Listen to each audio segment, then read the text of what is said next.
Hello guys, welcome back to our channel Easy Fix Tech Tips. So guys, in this video I will tell you that how you can check the Windows version of your laptop, like which Windows version are you currently using right now.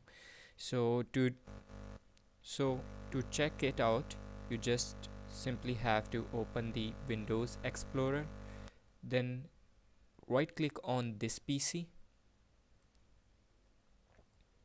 Then you have to click on show more options, then click on properties.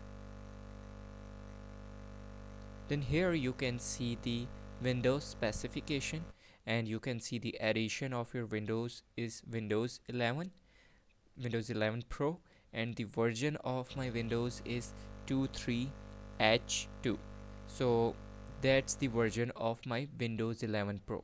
So that's how you can check out the Windows version of your computer or of your laptop. So guys, it's very easy, very simple.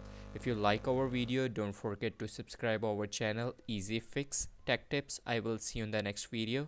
Thank you so much for watching. Have a great day. Bye bye.